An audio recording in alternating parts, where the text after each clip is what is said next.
Bonjour à tous, bienvenue sur mon podcast. C'est le troisième épisode aujourd'hui. Donc, dans mon podcast, comme vous le savez, on reçoit principalement des photographes et des vidéastes, des gens passionnés par l'image, des gens comme moi, comme vous, comme nous tous. On est tous passionnés d'images, de films, de séries. Aujourd'hui, pour ce troisième épisode, on reçoit une photographe. Je suis très content de recevoir Florence Pernet. Salut, tu vas bien? Ça va et toi? Nickel. Merci à toi d'avoir accepté l'invitation. L'idée, c'est de retracer un petit peu ton parcours. Toi, ça fait quelques années aujourd'hui que tu es photographe. On met ces réseaux en bas, n'hésitez pas à aller checker, à aller jeter un coup d'œil. C'est une question que j'aime bien poser en général en premier aux invités. Comment est-ce que tu as découvert la photo? Je pense que j'ai toujours eu un appareil, on va dire, dans les mains. Et j'en faisais quand j'étais ado, par passion, tu vois, je faisais des photos un peu de tout, de paysages, de fleurs, etc. Et après, je me suis acheté un boîtier entrée de gamme, on va dire, un Nikon. Ouais. Tu sais, avec les objectifs que tu changes et tout. Là, j'ai commencé vraiment à prendre plaisir à faire plein de photos différentes. Et j'aimais beaucoup le sport. Et du coup, après, je voulais vraiment m'axer sur des photos de sport aussi, et aussi de concerts, etc. Donc c'est assez venu naturellement. Et ouais, depuis toujours, en fait, au final. Depuis adolescent, donc en fait c'est assez jeune. Est-ce que dans ta famille on est photographe ou pas spécialement? Pas du tout. Après, je sais que ma tante, elle avait déjà des appareils photo, donc je les empruntais, tu vois, Ouais. des choses comme ça. Mais dans ma famille, il n'y a pas de rapport vraiment avec l'audiovisuel, si je puis dire. Depuis que tu es adolescente, vraiment tu prends des photos. C'était vraiment, en gros, tu étais la photographe de la famille avec tes amis. C'est toujours toi qui prenais les photos, c'est ça? Ouais, c'est ça. Dans ma famille, j'avais toujours l'appareil, et même pour des petits événements ou des photos de famille, etc. Toujours moi qui prenais les photos, même si après, t'en as un peu marre, tu sais, de faire la photographe de famille, quoi. Mais c'était ça un peu mes premiers rapports avec la photo, ouais. Ok. Donc du coup, tu as commencé quand tu étais adolescente. Est-ce que tu t'es dit que tu allais t'orienter dans la photo par rapport à tes études ou est-ce qu'au contraire, tu as fait des études qui n'ont rien à voir avec le milieu? Je dirais que mes études n'ont un peu rien à voir, même si ça touchait un peu à l'image aussi, et au visuel, parce que j'ai fait un DUT MMI. Ouais. Et du coup, tu fais aussi de l'audiovisuel, du graphisme, C'est quoi, Mamie? métier multimédia et de l'internet. Ok. Je sais pas si ça se nomme encore comme ça maintenant, mais c'était ça. Et du coup, tu touches un peu à tout, mais il n'y avait pas ce côté photo. Mais moi, de mon côté, j'aimais beaucoup en faire. Mais je suis complètement autodidacte au final, quoi. Donc, ouais. C'est-à-dire qu'en fait, dans le DUT que tu as fait, il n'y avait pas de pratique, c'était surtout de la théorie. Tu allais pas Il y sur le avait- terrain prendre des photos? Non, il n'y avait pas de côté photo. Il y avait un côté audiovisuel, tu sais, cinéma, etc. Mais c'était très théorique. Et les exercices qu'on faisait, c'était assez basique, si je puis dire, pas très créatif, tu vois. Ok. Donc ça t'apprend des bases, mais au final, c'est mieux de t'exercer toi-même et de pratiquer. C'est vraiment le meilleur exercice au final. Et toi, du coup, en parallèle de tes études, tu avais acheté ton propre appareil? Ouais, en vrai, c'était un cadeau de ma famille. On t'avait fait un cadeau, on C'est t'avait ça, fait un hein. appareil? Ouais, c'était un Nikon D3100, je crois. Ouais. Et après, ils m'en avaient offert un autre, c'était un D7200, je crois.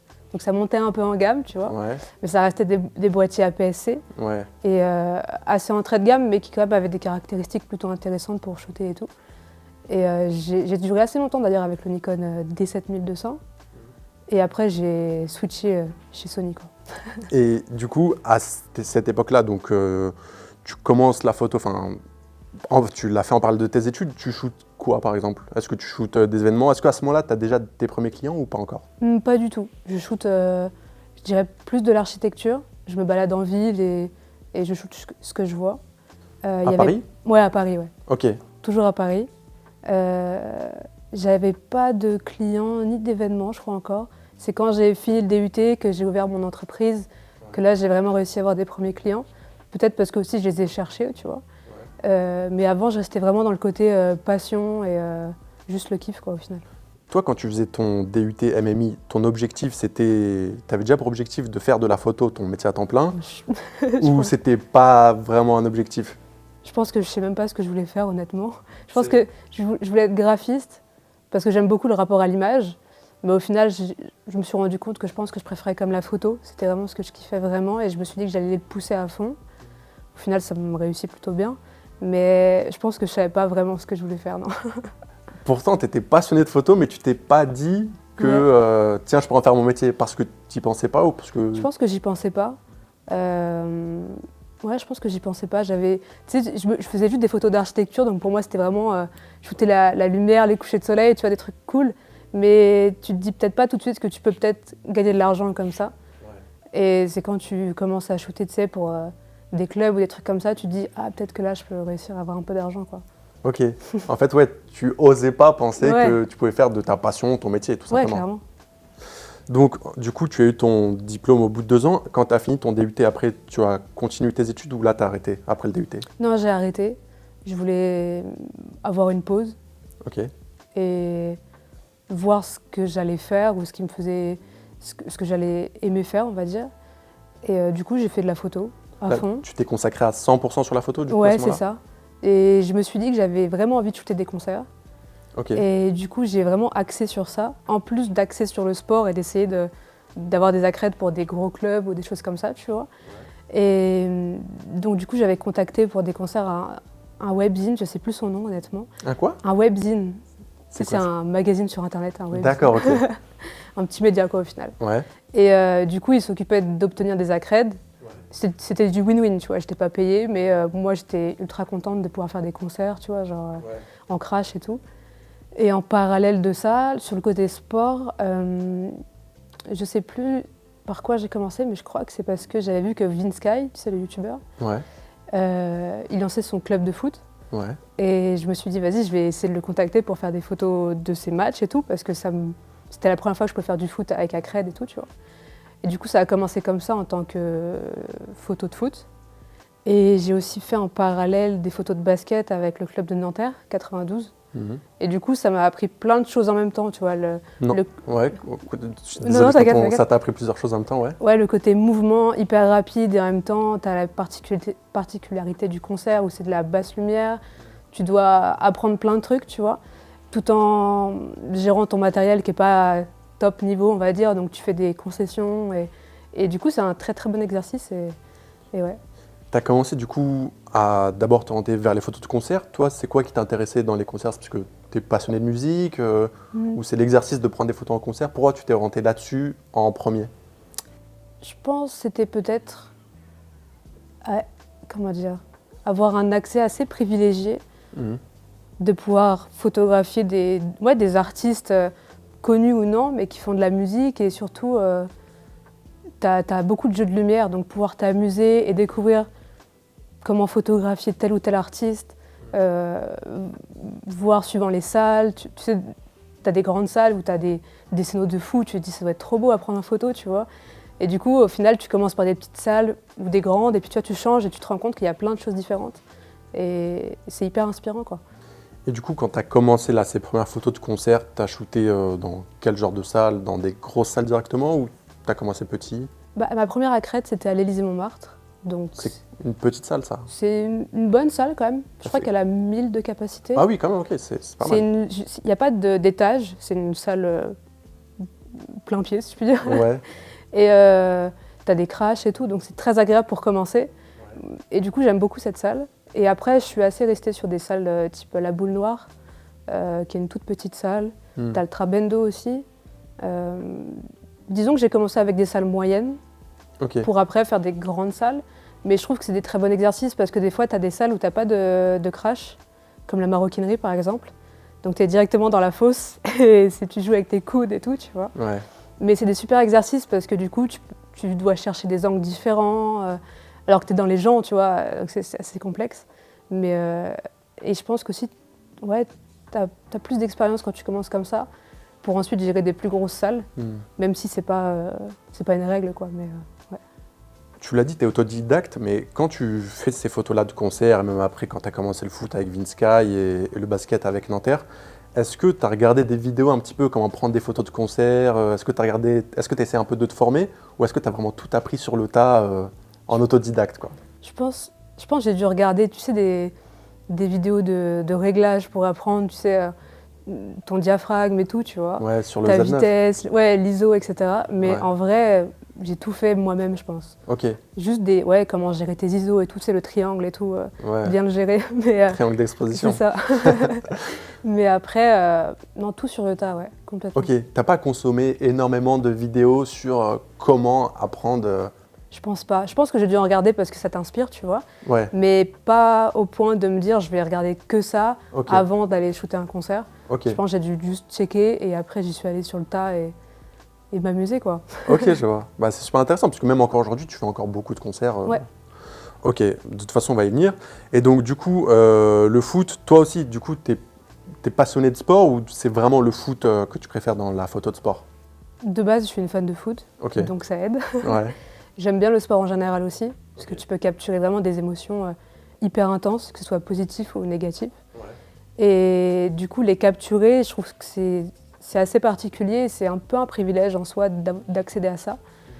Et ouais, le foot, je suis une fan, donc je voulais vraiment, mon but c'était vraiment de photographier le PSG. Et je me suis dit, je vais tout faire pour essayer d'avoir cet accred. Et je me suis dit, faut déjà te construire un book, ouais. ce qui est logique, te faire des contacts, etc. Et ouais, ça me faisait kiffer de shooter pour Vinsky parce que c'était aussi un peu le monde des youtubeurs et j'en côtoyais déjà. Et c'était cool parce que tu peux gagner de la visibilité aussi plus facilement que si tu restes juste dans ton coin à faire des petits clubs de ta ville et tout. Donc j'essaie de la jouer un peu smart, quoi. Donc, Vinsky, quand il a créé ça, toi, tu as pris les photos, c'était que pour un événement ou tu en as fait plusieurs avec lui? J'en ai fait plusieurs avec lui, ça a duré assez longtemps. Je Ok. pense que ça a duré 2 ans, quelque chose comme ça. Ah oui, ok, quand même. Ouais, au moins une bonne année, mais je dirais 2, pas hyper sûr. Mais... Et du coup, je suivais l'équipe quand ils faisaient les matchs, que ce Ok. soit quand c'était à Paris ou à l'extérieur. Et c'était une superbe expérience parce que du coup, j'avais accès à tout. Et comme un vrai club, tu vois, ils étaient dans les vestiaires, etc. Et donc j'ai pu vraiment m'amuser sur ça, quoi. Ça, c'est tes premières photos dans le foot? Ouais. On est en quelle année à ce moment-là? 2017, 2018, je dirais. 2017-2018. Ouais. Et donc là, tu découvres en fait, puisque tu n'en avais Ouais. pas fait avant. Là, Non. ça te plaît la photo de foot? Tu te Ouais, dis ça que me plaît beaucoup, ouais. tu veux accentuer là-dessus Ouais, je veux continuer là-dessus et ouais, continuer à fond, quoi. Et le basket en parallèle que tu fais à Nanterre, comment ça se passe? Ça se passe bien parce que je m'amuse aussi. C'est un exercice plus compliqué, le basket, à photographier, je trouve, même encore maintenant. Je trouve que c'est un des sports peut-être les plus compliqués, je dirais, parce que tout est plus petit, ça va très vite. Et quand tu veux juste te focus sur une personne, tu as toujours 4-5 autres personnes devant, tu vois. Et c'est un très bon exercice, je trouve, pour ton œil, pour tes réglages, pour tout. Et du coup, j'ai beaucoup aimé. Puis après, j'ai un peu arrêté parce que c'était un peu loin de chez moi aussi. Donc il y avait tout ça qui rentrait en compte. Mais j'ai beaucoup aimé faire ces photos-là au début. Ça m'a appris beaucoup pour mes réglages surtout, tu vois. Ouais. Donc on est 2017-2018 à ce moment-là, tu nous as dit que tu as travaillé à peu près 1 an avec Vinsky. Est-ce qu'à ce moment-là, tu es rémunéré ou c'est toujours pas? Avec Vinsky, ouais, je suis rémunérée. Donc ça a été ton premier client du coup? En photo, ouais, c'était mon premier client. Ouais. Ok. Donc en fait, ton premier client, tu l'as trouvé par toi-même, en fait, tu l'as démarché, tu lui as proposé tes services, Ouais. il a accepté. Et il y a eu tout de suite rémunération ou d'abord on a regardé ton travail Je dirais que le premier match, je crois qu'il n'y a pas eu de rémunération. Ça Ok. faisait un peu office de test, je pense. Ouais. Et après, ouais, tout était rémunéré. Ouais. Ok. C'était très carré sur ça, donc ça vraiment. Ouais. Ok. Et donc du coup, après la photo de foot, comment est-ce que tu as pu développer ça? Parce qu'aujourd'hui, on le sait, tu shootes le PSG, tu as fait plein de photos, tu as été au parc. Tu as commencé à shooter quand le PSG d'ailleurs? 2018-2019, juste après la Coupe du Monde. La Coupe du Monde 2018? Ouais, ouais. Ok. Ça doit être la rentrée, du coup ça devait être, je crois que c'était fin ou mi-août, tu sais, quand ça reprend la reprise. Ouais. C'était le premier match au parc, ouais. Le premier match de la saison? Ouais, de la saison au parc, ouais. C'était 2018-2019, ok. c'était contre Angers, je crois. On se souvient souvent de son premier Ouais, match. c'est ça. Hein. Du coup, premier match au Parc des Princes, comment tu as pu avoir accès? Comment ça s'est passé? Je crois que c'était quelqu'un qui m'avait suivi suite à mes photos de Vinsky. Donc après, j'étais rentrée en contact avec lui, Qui ça? quelqu'un qui travaillait au PSG. Ok, Et je lui avais demandé si c'était possible, etc., etc. Il m'avait dit qu'il verrait pour la saison d'après. Donc Ouais. je pense que j'avais dû lui demander en 2018, mais tu sais, avant la fin de la saison. Et du coup, ça s'était fait. Et c'était juste incroyable, tu vois. Je suis rentrée, je me rappelle être rentrée sur le parc, tu sais, quand tu tu rentres côté photographe, tu rentres sur le terrain. Et je vois Mbappé qui fait ses dribbles, là, je fais « Ah ouais, quand même, c'est fort. Hein. » En vrai... C'était les émotions, la première fois que tu arrives au parc en tant que photographe. Puis tu les vois tellement de près, les joueurs, tu sais, c'est... Je pense que maintenant, tu n'as plus trop ce sentiment un peu irréel, tu vois, parce qu'on a l'habitude. Mais au début, c'est vrai que c'est assez impressionnant et c'est juste du pur kiff, quoi. Ouais. Donc, la première fois que, du coup, tu as eu accès au Parc des Princes, je rétropédale pour bien suivre, c'est toi qui avais démarché la personne ou c'était elle qui était venue à toi? C'était elle qui m'avait suivi sur Insta, mais c'était moi qui l'avais démarché. Ouais. Ok, donc en fait, c'est une personne de la communication? Ouais. Donc cette personne a vu ton travail avec Vinsky, les photos que tu faisais du foot, et tu lui as envoyé un DM sur Insta du coup? C'est ça, ouais. Pour lui proposer une accréditation. Ouais, tout à fait, ouais. Ok, et donc de là, tu as commencé à shooter ouais, c'est ça. Pour le PSG. Là, tu avais une accréditation pour toi en tant que freelance ou tu travaillais, tu envoyais tes photos au club? Ouais, j'envoyais mes photos au club, mais j'étais pas rémunérée. Je pense que comme la plupart des photographes au PSG, malheureusement, mais c'est un peu le win-win de ce côté-là. Mais après, tu l'acceptes ou non, tu vois, sur la longueur, mais ouais. Ok. Et donc du coup, premier shoot au PSG, après tu as continué toute la saison ou tu as fait qu'un match? J'ai fait 2 matchs avec eux. J'ai fait contre Angers et ensuite j'ai fait le premier match de Ligue des Champions au Parc. Moi c'était totalement fou. Je crois qu'ils ont gagné 6-1, je crois, un truc comme ça en plus. Ouais. Tu te souviens c'était contre qui? Belgrade, je crois. Étoile rouge, ouais, c'est possible. 2018-2019. Ouais, où Neymar met un triplé, quelque chose comme ça, je crois. Ah oui, oui, même il marque sur coup franc aussi, je crois. Oui, c'est ça. Ouais. Oui. Ah oui, donc là c'était un gros match. Ouais, gros match, première en Ligue des Champions, tu te dis c'est fou quand même. Donc tu as pu faire de belles photos? Ouais, j'étais très très contente de ce que j'avais fait. Ça avait plu et tout. Et par la suite, c'est Paris United, le média, qui m'avait démarché en me disant nous, on cherche des photographes pour être au parc. Nous, on peut avoir toutes les accrèdes, juste on n'a pas trop de budget non plus, tu vois. Donc c'est un peu pareil, du win-win, tu vois. Donc, moi, j'ai dit oui complètement parce qu'au début, tu te dis c'est que du plus et que du kiff aussi. Et du coup, je les ai rejoints. Et ensuite, avec un autre photographe, on alternait les matchs et on y allait quand on voulait. Donc, ouais, en fait, eux te donnaient l'accès au bord terrain pour prendre des photos. Et toi, en échange, tu leur donnais tes photos. Ouais, donc, c'était le win-win. Du coup, à ce moment-là, donc 2018-2019, est-ce que là, t'es photographe, c'est ton métier à temps plein ou est-ce que tu travailles à côté? Comment ça se passe? J'ai jamais travaillé à côté. Ok. Parce que j'étais chez mes parents avant. Du coup, tout ce que je pouvais prendre, je le prenais, on va dire. Que ce soit rémunéré ou non, parce que je prends ça aussi comme des expériences, comme des projets perso. Bien sûr. Et on sait aussi que les projets perso, c'est ce qui peut te rapporter le plus par la suite. Tu gagnais pas ta vie en tant que photographe à ce moment-là? Non, je gagnais de l'argent, mais je peux pas dire que je gagnais ma vie avec ça. D'accord. Ça, c'est arrivé bien longtemps après ou... Disons que ça fait 2 ans que j'en vis. Ok, donc c'est quand même assez récent. C'est assez récent, ok. Mais c'est cool, quoi.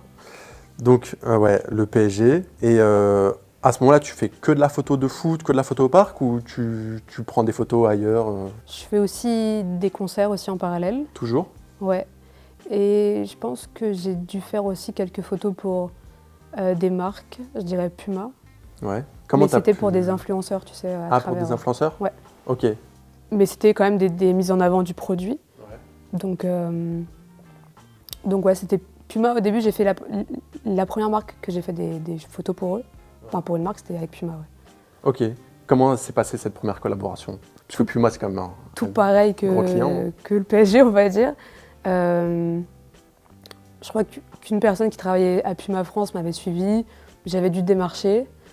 Et en parallèle, il y avait aussi un joueur de Vinsky qui faisait un shooting produit Puma. Et il m'avait demandé de le photographier. Et du coup, c'est venu assez comme ça, les connexions, les contacts et tout. Et avec Puma, j'ai dû faire 2-3 shootings. Donc c'était cool, quoi.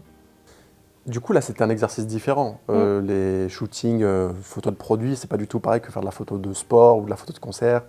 C'est pas les mêmes réglages, c'est pas la même lumière. Là, pareil, comment tu t'en es sorti par rapport à ça? Est-ce que tu avais confiance en toi? Tu t'es formé un peu? Comment ça s'est passé? J'avais confiance en moi. C'était toujours sur le côté lumière naturelle. C'était de la mise en avant. En extérieur? Ouais, en extérieur. C'était des crampons principalement. Donc je crois qu'une fois, j'avais dû faire un shoot sur un terrain, tu vois, pour les mettre vraiment en avant, etc. Tout seul, sans personne. sans un modèle, je veux dire.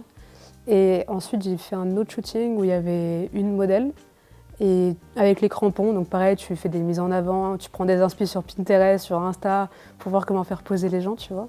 Et c'est des bonnes expériences du coup, parce que tu apprends autre chose, parce que là, tu es confronté à un shooting qui est posé, c'est différent de capturer sur l'instant, si je puis dire. Et il faut gérer le modèle, il faut gérer les positions, etc. Donc c'est différent. Ouais, t'es DA en fait, un peu, t'es directeur artistique. Ouais, c'est ça, ouais. Toi, c'est un exercice qui te plaît, le fait d'avoir un modèle, de lui demander de poser de telle manière, de le guider? Ou, enfin, c'est quoi l'exercice que tu préfères? C'est plus vraiment shooter en action, le sport, le foot, le basket? Ou c'est entre guillemets plus de la photo posée? Est-ce qu'il y a un style de photo que tu préfères? Je préfère shooter en action que shooter posé, s'il y a un choix à faire entre les deux. C'est deux exercices complètement différents. Il y a des choses que tu ne pourras pas faire en posé et d'autres que tu ne pourras pas faire en shooter en action. Mais quand tu shootes dans les actions, tu peux vraiment capturer des émotions que tu n'auras pas si tu fais poser quelqu'un. Et c'est juste trop bien. Après, sur des mises en avant de produits, tu es obligé de faire poser les personnes. Tu ne peux pas trop les faire en action, sinon ça ne fonctionne pas. Mais ouais, si je dois faire un choix entre les deux, c'est capturer l'action parce que tu es un peu invisible, tu vois, tu te fais pas trop voir. Et moi, je préfère.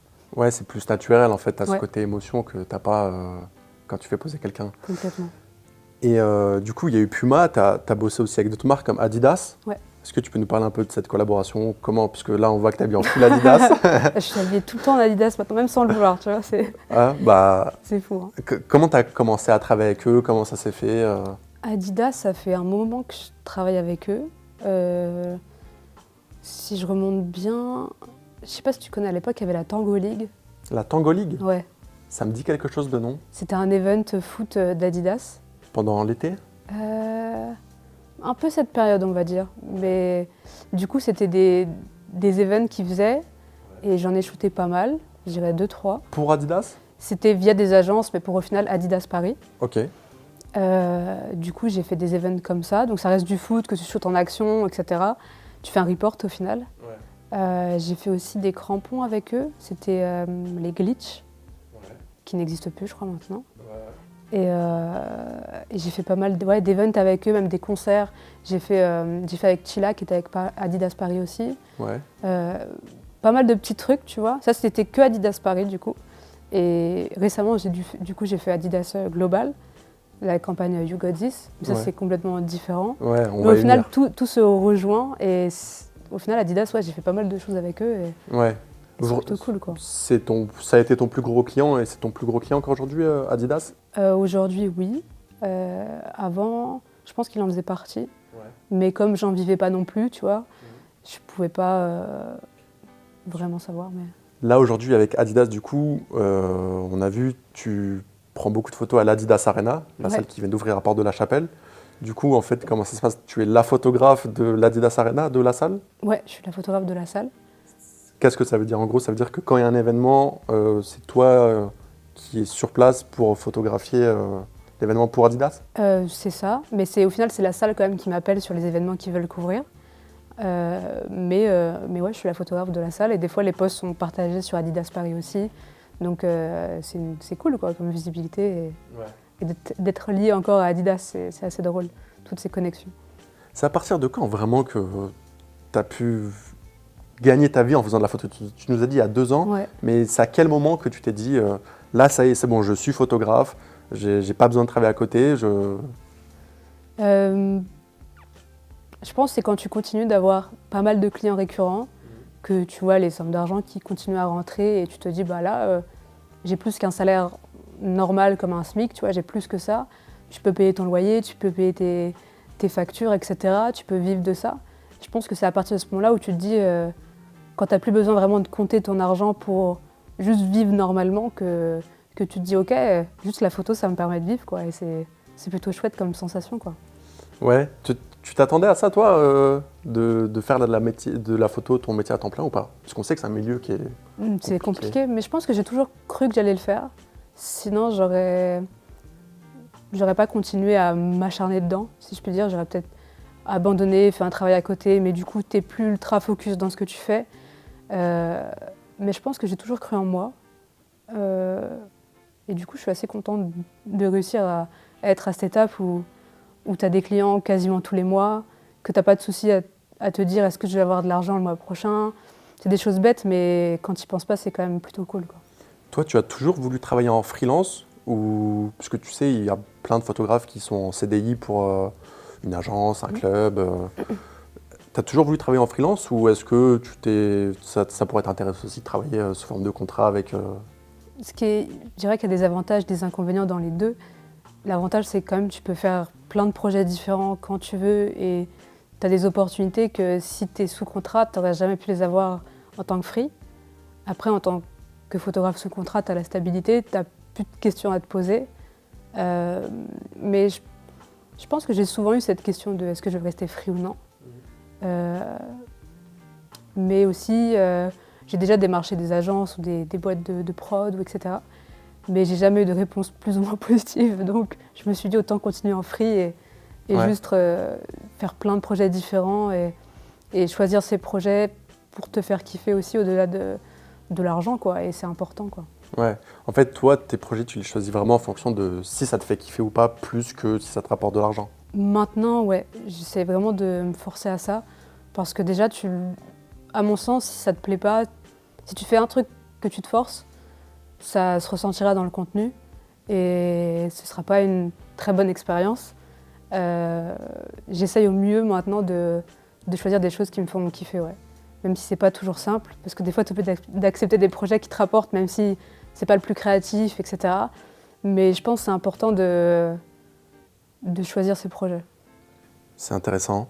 En parlant d'un projet, il y en a un qui t'a fait kiffer, c'est avec Anthony Edwards, Ouais. le joueur de NBA. Tu as fait une campagne avec lui, avec Adidas Global, du coup. Ouais. On a vu tes photos, elles ont été affichées un peu partout, dans le métro, à des arrêts de bus.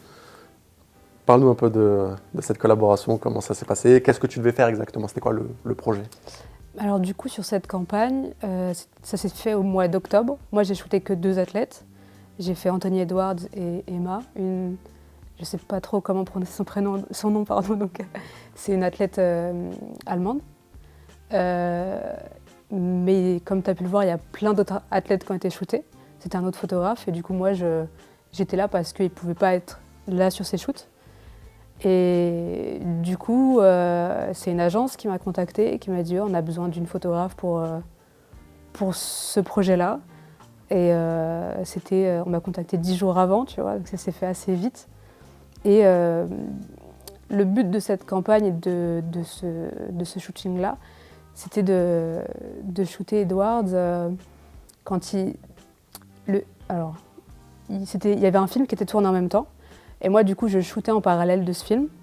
Donc, je faisais des photos, on va dire, BTS, mais pas vraiment BTS parce qu'il fallait qu'elles soient 100% exploitables. Sur le plateau de tournage? C'est ça. Ok. Et après ce moment film, j'avais quand même un moment à moi où je pouvais le faire poser, etc. etc. Okay. Mais le plus important, c'était quand même de le shooter pendant le film parce que il faisait du basket, etc. Et tu as plus ce moment, ce côté authentique. Il fait du basket, il sourit, et des choses que quand tu les fais poser, tu ne peux pas les avoir. Et du coup, le but, c'était de le shooter quand il était très focus. C'est des portraits très serrés, quand il est focus dans son moment, comme si c'était dans un vrai match. Ouais. Toi, on te donne un brief, on te dit il faut que ce soit des photos portraits. Ouais, un brief très détaillé. C'est très agréable d'ailleurs d'avoir des briefs très, très détaillés comme ça. Moi, tu sais où tu vas. Okay. Et dans ta tête, tu fais point par point, quoi. Ouais, c'est intéressant parce qu'il y en a qui aiment bien, entre guillemets, avoir carte blanche pour vraiment laisser libre cours à leur créativité. Après, tu peux aussi être créatif, bien sûr, quand tu as un brief détaillé. Mais là, en l'occurrence, le brief détaillé, c'était quoi? C'était vraiment avoir des photos. Quel genre de photos? C'était quoi qu'on cherchait? Tu avais 3 gros points, qui sont encore les points maintenant de cette campagne. C'est d'avoir un portrait très serré, d'avoir un moment contexte. Donc, c'est quand il est dans son action de basket, etc. Plan large? C'est plus dans l'action, tu sais, s'il fait un dribble, comme s'il joue au basket, donc le contexte. Et le moment texture, donc tout ce qui était filé, en fait. Longue pause. Et ça, c'était sur tous les talents qui ont été shootés pour Adidas. Et du coup, tu as ces 3 points-là et tu dois juste les checker. Mais c'est assez créatif. Moi, j'aime beaucoup le côté texture parce que c'est le côté le plus fun, on va dire, du shoot. Tu peux vraiment t'amuser. Et le côté contexte, il faut le shooter quand il est en train de faire du basket, donc t'as pas beaucoup de temps. Et le portrait, juste tu matraques à fond quand il est sur le terrain, il rigole avec ses potes, tu vois, genre tu le lâches pas, en fait, t'es un paparazzi à peu près, mais c'était une superbe expérience, ouais. Et j'ai eu le privilège de pouvoir le faire une deuxième fois aussi, du coup, avec Emma à Hambourg, c'était en Allemagne. Ça s'est fait une semaine après, du coup. Et c'était exactement pareil au final. C'était un peu plus complexe parce que c'était de la gymnastique, donc c'est complètement différent du basket et tout. Mais c'était la même idée, capturer un portrait, capturer un moment d'action et capturer une longue pause. Ouais. Toi, quand on vient te voir pour ce projet, on te dit, voilà, on cherche quelqu'un, des photos, on va les afficher partout, dans le métro, en France, à Amsterdam. On te dit ça ou pas? Non, parce que ça, c'est des... Je sais pas comment ça s'appelle, mais en gros, c'est de l'achat média, je crois. Ouais. Et au final, Tu sais pas en fait trop où l'ampleur, ça va être, ouais, c'est ça. tu sais pas où ça va être, où tes photos vont être publiées. Ouais, et puis moi, je me suis dit que Anthony, c'était une cible assez américaine, pas très européenne, mais au final, il est partout à Paris. Ouais. Tu sais pas trop quelle photo va être choisie. Par exemple, Emma, elle n'a pas été trop mise à Paris, mais par exemple, beaucoup en Allemagne, ce qui est logique vu qu'elle est allemande. Mais ouais, c'est une ampleur de fou, quoi. Tu te dis, ta photo que tu as fait, elle est absolument partout dans le monde. Et c'est vraiment un privilège, quoi. Toi, c'est quoi la sensation qu'est-ce que tu as ressenti quand tu as vu que ta photo était dans le métro Bah, tu te dis un peu, ah, tu l'as fait, quoi, tu vois. Genre, t'es parti un peu de rien, et maintenant, tu as fait une campagne globale, et t'es dans le métro, et ta photo, elle est partout. Et ouais, c'est trop cool comme sensation. Tu te dis, ah ouais, c'est juste là. Et puis, tu sais, maintenant, on a souvent nos photos sur un écran. On n'a pas vraiment cette sensation de print et tout. Et donc, de l'avoir en grand, tu te dis, ah ouais, en fait, elle est cool quand même. Ça rend bien, quoi. Ouais. C'est intéressant quand même. J'ai l'impression que plus le temps passe, plus tu fais des photos posées avec des modèles. Là, tu l'as fait avec Adidas. Ouais. Est-ce que c'est quelque chose que tu fais de plus en plus ou pas spécialement? Disons que je le faisais presque jamais. Et j'ai appris à le faire et à l'apprécier aussi parce que tu te rends compte que tu peux faire plein de choses cool en faisant des shootings posés. Tu maîtrises la lumière, tu fais un peu ce que tu veux, tu peux t'amuser aussi avec le modèle ou avec les modèles, les diriger. Et c'est un exercice différent, mais j'aime bien parce que si tu es entourée d'une équipe, tu n'es pas toute seule dans ton coin, on va dire. Et du coup, tu peux discuter, tu peux donner des avis et faire des tests et tout. Ouais. Sur un sujet complètement différent, là, je veux revenir sur la musique. Il y a une photo, moi, que j'ai vue, qui a fait le tour du monde aussi. C'est la photo de Angèle pour son single « Bruxelles, je t'aime ». C'est toi qui as fait la photo pour le single? Ouais, la photo, ouais. Pas le montage final, mais la photo, ouais. Et ça s'est fait... C'est quoi l'histoire de cette photo? C'était sur le tournage de Bruxelles, je t'aime. Ouais. Ça s'est tourné à Kiev, en Ukraine. Et moi, du coup, j'étais partie là-bas avec eux pour faire des photos backstage et aussi aussi en vidéo, des BTS vidéos, tu sais, ouais. Making of. Pardon. Mais là, comment ce projet s'est fait pareil? Puisqu'on te propose de tourner sur le clip de Angèle, qui est une très grosse artiste.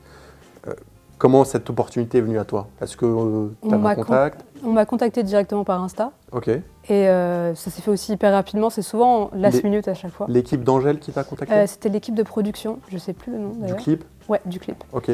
Et last minute? Last minute, genre une semaine avant. C'est ça. Et du coup, ouais, je faisais les photos backstage et plus de la vidéo pour le making of. Et au final, ils ont choisi une photo pour aussi faire le single. Donc, trop bien. Et bonne expérience, quoi. Mais toi, quand on t'appelle, on te dit on cherche quelqu'un pour faire une photo du single ou on te dit juste prendre des photos et tu sais pas que... C'était pour le moment prendre des photos. Ouais. Et par la suite, la photo leur a plu.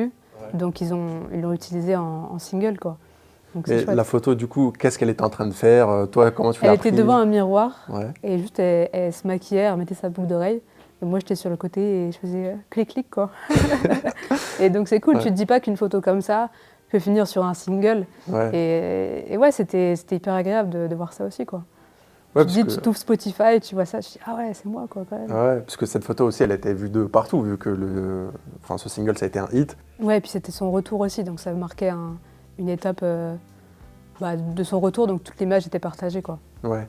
Et toi, quand c'est comme ça, tu peux échanger avec l'artiste ou pas du tout? Ouais, si, elle était très très cool, Angèle. Franchement, c'était des bons échanges, une bonne expérience. Et quand tu es sur le côté backstage, tu es un peu obligé d'être pas intime avec l'artiste, mais au moins lui parler. Parce que je trouve que sinon, ça met une distance assez bizarre, que ce soit avec l'artiste ou toi.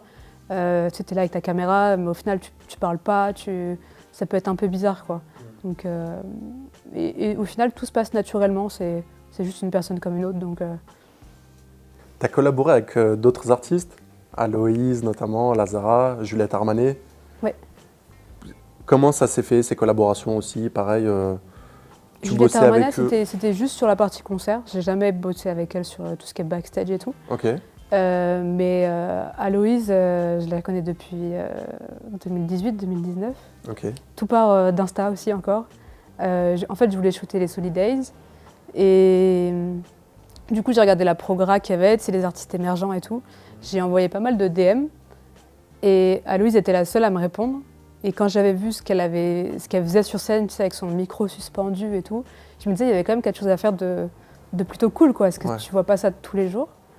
Et c'était la seule à me répondre. Elle m'a dit, bah carrément, viens et tout. Et après, au final, ça a matché. J'ai fait d'autres concerts avec elle. Et puis maintenant, j'ai fait sa tournée, j'ai fait des clips, j'ai fait des photos backstage. Puis c'est devenu aussi une amie plus qu'une artiste, quoi. Ok. Donc en fait, c'est fou de se dire que d'un simple DM envoyé comme ça un Ouais. peu à l'aveugle, tu as fini par faire sa tournée. Et là encore aujourd'hui, du coup, tu es sa photographe et vidéaste perso en gros? Ouais, on peut dire ça comme ça. Mais du coup, oui, c'est plus le statut artiste, photographe. C'est vraiment, tu deviens pote avec la personne et tout se fait beaucoup plus naturellement que autre chose. Et puis ça m'a apporté aussi beaucoup de contacts, de relations, que ce soit dans le milieu de la musique, parce que les gens te remarquent au final, tu vois, les maisons d'édition, les prods, et ça m'a ouvert plein de portes ailleurs. Et franchement, c'est trop cool, quoi. Faut envoyer des DM Sur Insta. sur Insta. Aujourd'hui, ouais, du coup, tu fais ça. Chaque photographe a un style différent. Tu vois, toi, une photo de Flo Pernet, on pourrait la reconnaître parmi mille par rapport à ton style. Non, mais vraiment, je le dis parce que Merci. parfois, moi aussi, je défile sur Insta, je vois des photos. Parfois, il y a des photos, je sais qui a pris la photo sans même voir l'auteur de cette photo. C'est quoi, toi, l'importance que tu accordes aux retouches photos dans ton travail? Parce que tu vois, tu as le moment où tu prends la photo. Tu vois, quand tu prends une photo de foot, c'est vraiment le moment, l'instant T, tu peux faire poser. Mais derrière, après, tu as toute cette partie post-prod, retouche. Toi, c'est quoi l'importance que tu accordes à cette partie? Combien de temps tu passes à retoucher une photo? Je pense que déjà, je suis assez rapide dans l'édit, parce que j'ai toujours eu l'habitude de ça. Et j'aime pas trop que ça traîne, on va dire. J'aime bien finir un projet, il est fini, je passe à autre chose. Mais je pense que la retouche, elle est très importante et ça fait aussi partie de ton style et de ton identité. Même si ça ne changera pas la photo, si ta photo de base, elle n'est pas folle. Ça peut juste un peu l'aider, mais ça va pas, tu vois, ça va pas faire une diff de fou, quoi. Mais ça te permet de changer complètement une photo. Si tu veux partir dans des trucs complètement psychés, tu peux. Et c'est ça qui est bien, parce que faut assumer ce que toi tu veux faire et pas te dire est-ce que ça va plaire à tel truc et tout. Mais moi, de mon côté, j'aime bien maintenant rester sur un côté assez naturel, dans le sens où tu peux pas te dire que... Enfin, les couleurs sont assez proches du réel, même si c'est edit, mais j'aime bien ce côté très clean, très doux, mais en même temps, tu sens du contraste, c'est pas ultra gris, tu vois, et assez proche du réel, j'aime bien.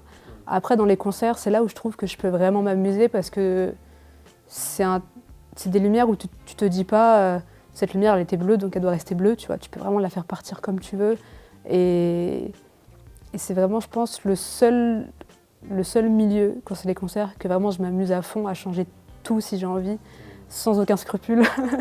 Mais le foot, j'aime bien rester sur des teintes assez neutres et proches du réel. Ouais. C'est quoi le conseil de Flo Pernet pour prendre une belle photo?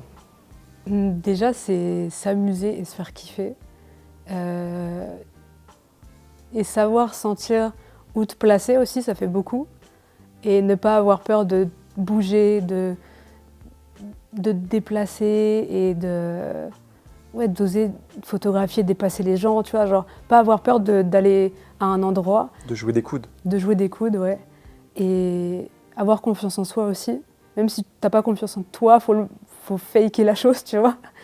Et à l'édit, s'amuser aussi, pas hésiter à partir n'importe comment dans les curseurs. Pour moi, il n'y a pas de règle, tu vois. Genre, tu peux très bien monter ton expo à 3 et derrière, tout rattraper derrière. Personne ne le verra, les gens vont juste voir le rendu. Et c'est ça le plus important au final, c'est pas tout ton process, c'est plus le rendu. Et si toi, tu t'es fait kiffer tout le long, ça se ressentira à la fin. Toi, quand tu shootes du foot, un match de foot au PSG ou ailleurs, t'es debout ou t'es assise? Ça dépend. Parce que 90%, ils sont tous assis. Ouais, moi, des fois, je suis debout, mais tu as un angle assez à hauteur des yeux, tu sais. Donc, c'est un peu en plongée, pardon. C'est un peu en plongée. Et du coup, des fois, j'aime bien avoir cette sensation terre du sol, mais j'aime bien varier. Parce que quand tu es assis, tu peux pas te bouger comme tu veux, tu vois. Tu n'es pas assez libre pour suivre une action ou une célébration. Mais des fois, j'aime bien être assise pour changer les angles. Mais je dirais que la plupart du temps, je suis assez debout. Ok, pour être plus bouger. flexible, Ouais. plus mobile. Ouais, tout à fait. Après, quand tu es assis, ça te permet, déjà quand tu as un match pas fou, t'es pas trop fatigué. mais quand tu es assis, tu es du côté des célébrations, tu sais, en général du poteau de corner, des choses comme ça. Mais je trouve que quand tu es du côté du poteau de corner, tu n'as pas cet angle dans le jeu, tu es vraiment, vraiment sur le côté. Et c'est cool de pouvoir varier et te déplacer, quoi. Parle-nous un peu des photos floues que tu fais. On sait que ça l'édit, mais t'aimes beaucoup ça. On voit beaucoup de photos comme ça que tu fais, que tu retouches, tu le rends un peu flou, tu donnes un flou de mouvement un petit peu dans la photo. C'est pas du tout à l'édit, c'est sur le moment la bon photo. Ouais, carrément. C'est-à-dire que tu fais quand tu touches à ton shutter. Ouais. Je les mets en général des fois entre 0,4 secondes et 1 sur 13, 1 sur 15. Ok, tu rajoutes pas ce flou Jamais. à l'édit. C'est la photo prise comme ça, telle qu'elle. Ouais, tout à fait. Ok. Et c'est trop cool parce qu'au bout d'un moment, tu sais comment gérer la chose, tu vois. Tu sais comment suivre le joueur si tu veux juste lui fixe et derrière tout flou, ou si au contraire tu veux un flou de mouvement, d'action quand il frappe la balle, etc. Mais ouais, tout est fait depuis l'appareil, ouais. C'est intéressant. C'est important, tu vois, de briser les règles un peu de temps en temps. Parce que on dit souvent que pour shooter du sport, il faut mettre le shutter bien rapide pour avoir une photo nette. Mais tu vois, quand tu fais l'inverse, ça te donne ce côté... Mais je trouve que ça te rapporte un côté vraiment de mouvement et de sensation où ça peut aller très vite ou très lentement. Mais tu vois, quand tu figes l'action, ton action elle est figée, c'est trop bien. Mais des fois, tu ressens rien, tu vois. C'est juste une photo d'une action figée. Que vraiment, si tu la mets en filet, tu auras vraiment la sensation que le joueur va super vite. Et j'aime bien apporter ça. Et au début, j'avais très peur de faire ces photos-là au parc, ou dans le foot en général, parce que j'avais peur de rater la célébration. Ouais. Et maintenant, j'ai plus cette peur de rater la célébration, parce que je me dis que c'est pas la photo la plus importante du match au final. C'est pas juste avec ça que tu peux raconter un match, parce que cette photo, tout le monde va la faire. Qu'est-ce qui va te différencier? Peut-être juste ton edit ou ton cadrage, ou peu importe. Mais maintenant, je trouve ça cool d'avoir une approche assez artistique sur les matchs. Soit réussir à avoir un détail ou une émotion ou un mouvement que personne a, tu vois, d'être dans un endroit différent des autres. Et tu vas faire un close-up sur les crampons ou sur, par exemple, un ballon sur une tête ou sur des mains. Et du coup, tu rapportes aussi ce côté texture quand les joueurs bougent. Et je pense que tu peux vraiment raconter des histoires au-delà de juste faire un report d'un match. Et des fois, maintenant, si je rate une célébration, je suis en mode...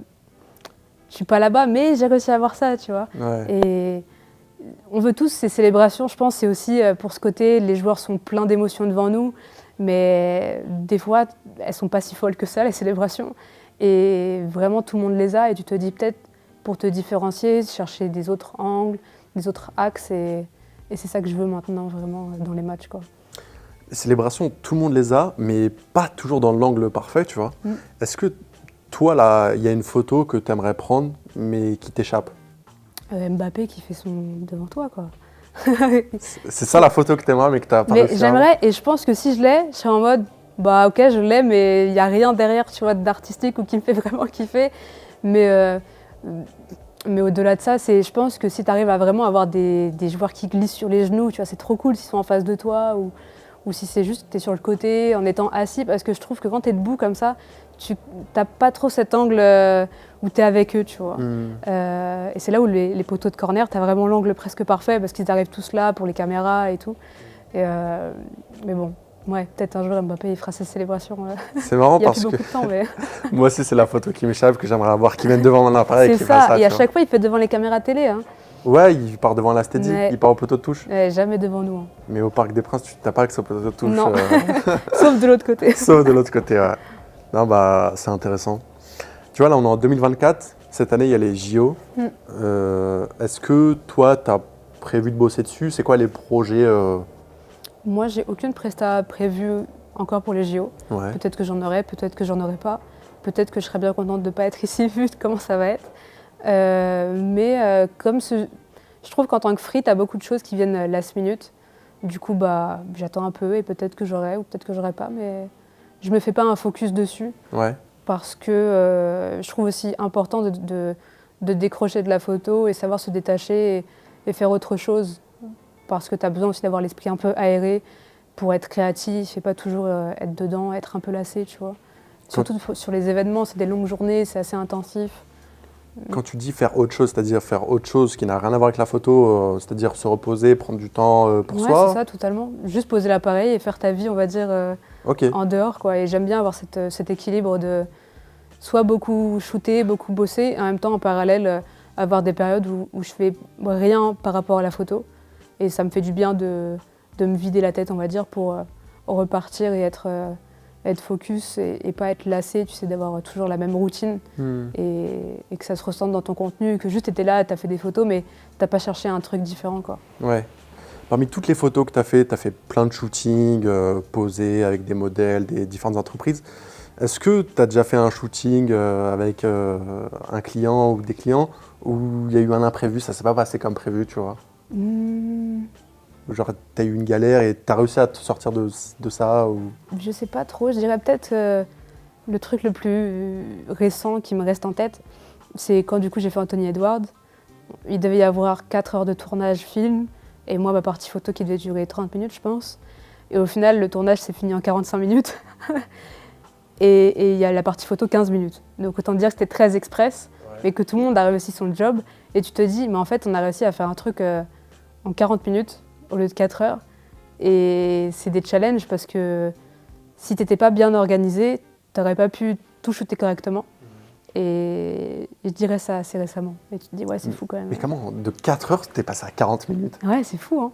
Mais parce que en fait, c'était assez express. Au final, genre au bout de 40 minutes, tu t'es dit, ça y est, c'est bon, j'ai tout ce qu'il me faut. Bah, le film, c'était ça. Et du coup, comme je shootais en même temps qu'eux, Ouais, du coup, j'ai eu que 40 minutes aussi. ouais. Et on s'est organisé pour que moi, je les gêne pas et inversement. Et au final, tu sais, des fois, ils font plusieurs prises et tout. Mais tout s'est fait en une prise quasiment, 1-2 prises. Ok. Et du coup, ce qui fait que tout a été très rapide, quoi. Ah, c'était expéditif. Ouais, c'est ça. Et au final, ça a fini dans Partout, le quoi. monde entier, quoi. Ouais. Non, bah, c'est intéressant. C'est quoi, maintenant que tu es freelance, ça fait plusieurs années, c'est très compliqué d'être freelance, encore plus dans la photo. Il y en a beaucoup qui travaillent gratuitement, il y en a qui n'arrivent pas à trouver de clients et tout. Toi, du coup, ta méthode pour trouver des clients, j'allais te demander, c'est quoi? C'est envoyer des DM sur Insta? Des DM et aussi envoyer des mails, c'est important. Et aussi, il y a des gens qui te démarchent, tout simplement. Moi, il y a beaucoup de gens qui me démarchent. Parce que c'est aussi au fur et à mesure, tu vois, des contacts qui se font. Mais il ne faut pas hésiter vraiment à envoyer plein de messages ou de mails, que ce soit des personnes qui bossent dans des boîtes de prod ou agences ou peu importe. Et même directement à la boîte en question. Et aussi, tu as des périodes plus ou moins faciles et il faut savoir les accepter. Ce qui est normal quand tu es freelance, tu n'as pas une stabilité au début qui est parfaite. Tu peux très bien avoir 3 mois intensifs et après 1 mois à rien faire. Mais quand tu sais ça et que tu l'acceptes, bah, c'est plutôt... Je pense que c'est important de le savoir. Ouais, parce que moi aussi, tu vois, je reçois beaucoup de messages, des freelances qui me demandent des conseils, qui aimeraient écouter, qui suivent beaucoup de photographes comme toi, comme d'autres, qui aimeraient savoir comment ils ont réussi à vivre en étant freelance. C'est quoi les conseils que tu donnerais à quelqu'un qui est freelance, qui aimerait se lancer en tant que photographe à Je son pense compte? qu'il faut se faire respecter par rapport à son prix aussi et ne pas accepter des tarifs trop bas parce que tu ne pourras jamais gagner ta vie comme ça. Et accepter de donner son vrai prix, se faire respecter. Et si la personne dit non, c'est comme ça. Mais je pense que c'est la règle numéro 1 et prioritaire parce qu'on est les premiers des fois à accepter de baisser son tarif et tout. Mais Tu peux le faire pour maintes raisons, mais c'est important d'avoir une régularité sur ton tarif. Ouais. C'est intéressant que tu dis ça parce que toi, tu as déjà travaillé gratuitement ou ça a été du win-win et tout. J'allais te demander, toi aussi, toi qui l'as fait, qu'est-ce que tu penses du travail gratuit en tant que photographe? Moi, je pense que c'est aussi positif. Il ne faut pas le voir comme quelque chose qu'il faut rejeter absolument. Parce que pour moi, les projets perso et gratuits, c'est ceux qui peuvent te rapporter le plus après. Moi, ça m'est arrivé et j'ai fait beaucoup de photos gratuites. Ou même avec Aloïse, au début, c'était juste de la collab comme ça. Ça m'a apporté beaucoup. Même avec le PSG. Je sais qu'Adidas m'ont repéré par rapport à mes photos enfilées, tu sais, en flou. Et tu vois, c'est juste des petits projets qui après peuvent te rapporter énormément par la suite. Après, je pense qu'il ne faut pas en faire une exclusivité, mais il ne faut pas non plus absolument chercher l'argent partout, surtout dans la photo ou même dans n'importe quel métier de l'image, parce que ça reste quand même de l'artistique et de la passion. Et je pense que tu ne peux pas tout rémunérer par rapport à ça. C'est important d'en vivre totalement, mais c'est aussi important de savoir que peut-être que ce truc-là, ce concert est peut-être gratuit, mais peut-être que derrière tu vas partir en tournée et tu vas être payé tout le temps, tu vois. Il faut l'accepter, mais après il ne faut pas en faire une régularité. Ouais. Tu as dit que Adidas t'a repéré par rapport aux photos floues que tu faisais? Ouais, c'est cool, hein. C'est-à-dire qu'ils ont vu ton feed Insta, Ouais. ils ont vu les photos floues Ouais. et ils ont bien aimé. C'était par rapport du coup, tu sais, à la campagne. Ouais. Ils cherchaient du coup... La campagne avec Anthony Edwards? Ouais, avec la campagne avec Anthony Edwards. Ok. C'était du coup, comme je t'ai dit, portrait, contexte et texture. Et vraiment, le côté texture, c'était très important pour eux. Et ils cherchaient des photographes qui le faisaient directement, parce qu'ils ne voulaient pas faire d'édit dessus. Okay. Et du coup, ouais, ça s'est fait comme ça. Ah ouais, c'est fou, hein. C'est cool, comme quoi, hein. Ça paye d'être créatif. Ça paye, et ça paye aussi du coup de faire des choses gratuites, tu vois, parce que c'était au parc. Ouais. Et je ne suis pas rémunérée quand je suis au parc.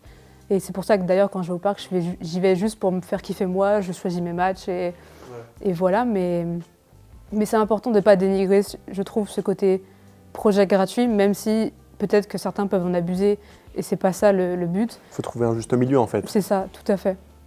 Et toi, en tant que photographe, tu peux acquérir de l'expérience et des contacts et te faire un book et tout, tu vois. Mais au bout d'un moment, il faut bien évidemment mettre son tarif et si toi, c'est OK pour toi d'accepter un projet gratuit, tout va bien, tu vois. Mais faut pas faire des choses gratuites où tu sais que derrière, tu peux avoir de l'argent, quoi. Toi, aujourd'hui, tu prends des photos de concerts principalement et des photos de sport, de foot. Est-ce qu'il y a d'autres types de photos que tu aimerais prendre ou tu aimerais rester vraiment sur ces deux aspects qui sont la musique et le sport? Je dirais qu'il y a aussi le côté pub, comme la dernière campagne d'Adidas, que je fais aussi avec d'autres marques. Donc je dirais qu'il y a maintenant 3 aspects. Et tout ce qui est corporate mariage, c'est vraiment quelque chose où j'ai pas du tout envie d'aller. Parce que sur le côté corporate, je pense pas du tout de côté artistique, c'est très à l'usine, on va dire. Que le côté mariage, je pense que tu peux avoir beaucoup d'artistique sur le côté mariage, mais c'est pas un endroit où j'ai envie d'aller parce que ça a l'air d'être très compliqué quand même, je pense, à gérer toutes ces personnes. mais si j'ai pas le choix, peut-être que j'irai, mais maintenant, non, j'ai pas du tout envie d'aller. Aujourd'hui, tu shootes avec quel équipement? J'ai un Sony A7 IV, un Sony A7 III. J'ai commencé avec l'A7 III. Du coup, j'ai 2 boîtiers maintenant. J'ai un 16-35, 24-70, 70-200, un 135 aussi, un focal fixe et un 18 mm. Est-ce que tu penses qu'on a besoin d'avoir un bon équipement et un bon appareil pour prendre des bonnes photos? Non, c'est juste de l'aide.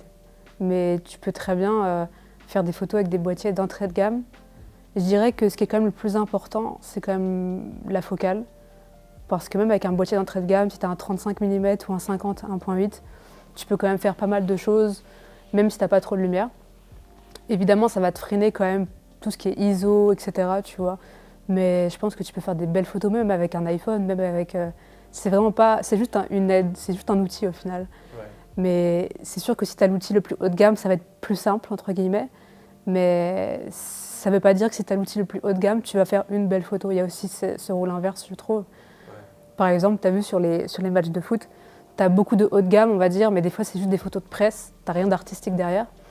Alors que des fois, tu as des petits photographes qui viennent, qui ont des boîtiers, qui débutent, etc. et qui font des photos trop cool. C'est vraiment pas ça qui va faire une belle photo, je pense. Parce qu'il y en a beaucoup qui veulent se lancer dans la photo et je pense aussi que tu dois recevoir des messages comme ça, des gens qui veulent se lancer mais qui disent j'ai pas les moyens d'acheter le dernier appareil ou un A7 IV ou un A7 III parce que c'est un certain budget. Ouais. Mais toi tu penses qu'on n'a pas besoin d'avoir ces équipements-là pour se lancer en tout cas et même pour prendre des photos qui sont très belles. Je pense que tu n'as absolument pas besoin de mettre 2500 € directement si tu veux commencer. Après, si tu as le budget et que tu as envie, il faut clairement le mettre et tout, parce que c'est trop bien. Tu pourras vraiment débuter avec des bases archi sereines et tu n'auras aucune limite dans ce que tu voudras faire. Mais ça ne doit pas être un frein. Si tu ne peux pas t'acheter un A7 III, ça ne doit pas être un frein de ce que tu as envie de faire de la photo. Tu peux très bien prendre des appareils d'occasion ou prendre des Nikon, des Canon, des entrées de gamme et faire des photos complètement, même avec des kits de base, tu vois. Tu peux vraiment t'amuser, même si ça va être des freins, mais c'est pas ça non plus qui doit t'empêcher de faire ce que tu veux. Et même avec nos téléphones maintenant, on a tous des bons appareils dessus et des fois il y a des gens qui font des photos trop belles avec leur téléphone et tu te dis ah ouais, c'était shooté avec ça, quoi. Et au final, c'est juste t'as dans ta poche et tu le fais, quoi. Ouais. C'est ça qui est trop cool. Toi, de base, vraiment, tu es photographe. Aujourd'hui, tu prends aussi des vidéos. La vidéo, c'est un domaine qui est complètement différent de la photo. Ça se rejoint un peu, mais c'est pas la même manière de travailler. Comment tu as commencé la vidéo ? Comment tu as appris la vidéo ? Comment tu t'es formée ? La vidéo, je ne me suis pas formée, je me suis formée moi-même. Toute seule encore ? Toute seule encore. Autodidacte ? C'est ça. Mais au final, tu as quand même des bases qui se rapportent avec la photo. J'ai commencé à faire une vraie vidéo, si je puis dire. C'était avec Aloïse, quand elle faisait la première partie de Angèle. Et je lui dis bien, j'ai envie de filmer et tout. Elle m'a dit, bah vas-y, à fond, filme et tout, tu vois. Du coup, on a fait un vlog de ça. Et ça a été première vidéo, après montage, etc. À vraiment T'as appris le montage toute seule aussi ? Ouais, toute seule aussi, ouais. Et après, j'ai fait pas mal de vidéos pour elle. Par la suite, j'ai aussi réalisé une live session pour Pomme. Ça, c'était vraiment sur le côté réel. Mais tu apprends aussi beaucoup parce que tu es sur un tournage et tout, tu vois. Et après, ouais, de fil en aiguille, j'ai fait pas mal de reports backstage en vidéo. Et après, j'ai réalisé des clips. T'as réalisé des clips aussi ? Ouais. Ok. Avec Aloïse aussi. T'as réalisé plusieurs clips de Aloïse ? On a fait 2 ensemble, ouais. Ok. On a fait un, c'était quand elle a fait son concert à La Cigale. Okay. Donc on a fait un clip d'une chanson qu'elle faisait dedans. Donc c'était une live session, c'était une live session au final, live session clip. Comment tu as appris, parce que tu as commencé la vidéo, tu as appris toute seule, le montage, le tournage, réaliser un clip, c'est un vrai exercice. Ouais, complètement. Comment ça s'est fait? T'as même pas regardé un petit peu sur YouTube comment on fait pour… J'étais entourée quand même de personnes qui connaissaient on t'a expliqué un petit peu? Ouais, c'est ça, que j'étais bien entourée et tout. Ouais. Et au final, c'est des choses qui se rejoignent aussi sur de la photo et tout. Là, après, tu dois vraiment cadrer la chose, tu dois faire des notes d'intention, des storyboards, etc. Mais c'est aussi des exercices hyper passionnants parce que tu apprends beaucoup de ça pour ensuite la suite de ton métier. Tu vois, si tu veux faire des briefs ou même après dans chaque shoot sur des campagnes, en général, on te demande des notes d'intention aussi. Donc, c'est des exercices que tu apprends au fur et à mesure, quoi. Et c'est chouette. La vidéo, c'est quelque chose qui te plaît ou tu préfères la photo? Parce que c'est différent. Ouais, c'est différent. Ça fait quelques mois que j'ai pas fait de vidéo et ça me fait beaucoup de bien. Ouais. Parce que je m'étais, je pense, un peu perdue à vouloir faire les deux absolument. Même si je trouve que dans la photo, des fois, tu peux pas avoir des choses que tu as en vidéo et inversement. Mais je fais moins de vidéos en ce moment. Je me suis plus focus sur la partie photo et c'est ce que j'aime depuis le début. Parce que je trouve que la vidéo, c'est extrêmement énergivore. Et c'est extrêmement pas assez payé par rapport à tout ce que tu fais. La photo, tu shootes sur le moment, t'édites derrière et on va dire c'est fini, tu vois. T'as rarement des retours sur ton edit ou quoi. T'as pas un montage de 3 jours à te taper derrière. C'est ça. Que la vidéo, déjà, t'as la captation qui peut être plus ou moins compliquée.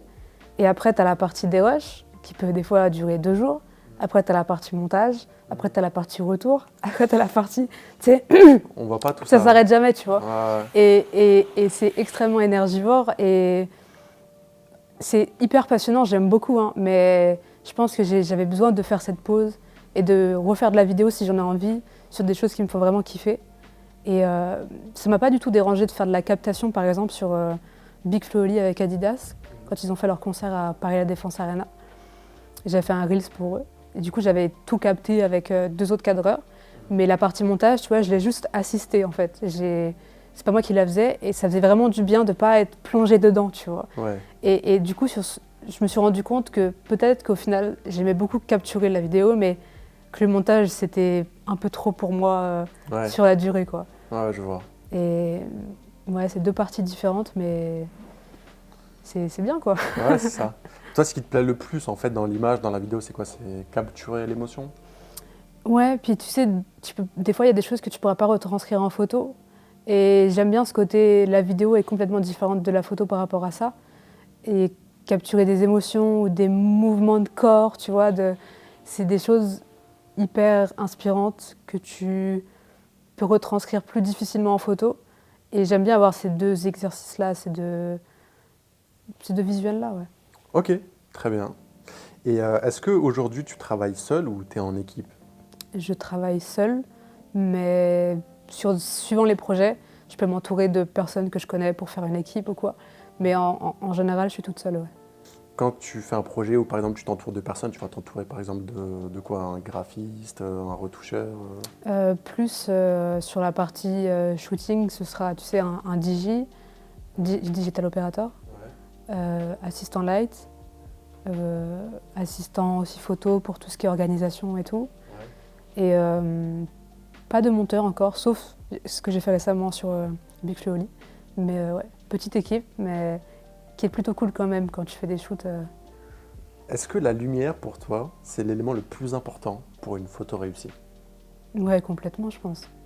Parce que même que ce soit de la lumière naturelle ou de la lumière artificielle que tu travailles, si t'en as pas, tu peux de base pas sortir quelque chose, tu vois.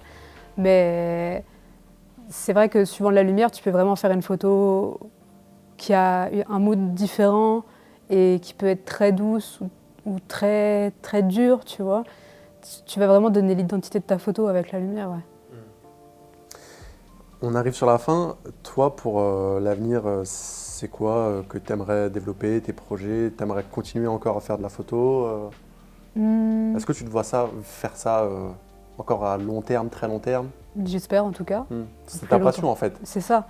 C'est au-delà juste d'un métier, c'est que c'est juste de la passion et tu te rends compte que des fois tu fais même pas juste un métier, tu vois, tu as un appareil, tu te rends pas compte que c'est un job des fois. Et Est-ce que tu as l'impression de travailler aujourd'hui? des fois oui, et des fois non, tu vois, juste tu kiffes et c'est là aussi un privilège de te dire que tu peux vivre de ta passion, ce qui n'arrive pas à beaucoup de gens. Et qu'on a un métier plutôt facile quand même quand tu compares à ce qu'il y a maintenant ou ce qui se fait, et que tu peux aussi facilement gagner ta vie suivant les campagnes, suivant les publicités. Et c'est bien de rester focus et tout, quoi. Mais Ce que tu veux en fait, c'est continuer ton activité et espérer la développer le c'est plus ça, ouais, dans les années à venir. tout à fait. Très bien. Eh ben, merci beaucoup Florence d'être venue, d'avoir raconté ton histoire et ton Merci à parcours. toi. Merci à vous d'avoir suivi. On espère que ça vous a plu. On recevra encore d'autres photographes et d'autres vidéastes dans les prochains jours et dans les prochaines semaines. J'espère que ça vous a plu. À très bientôt.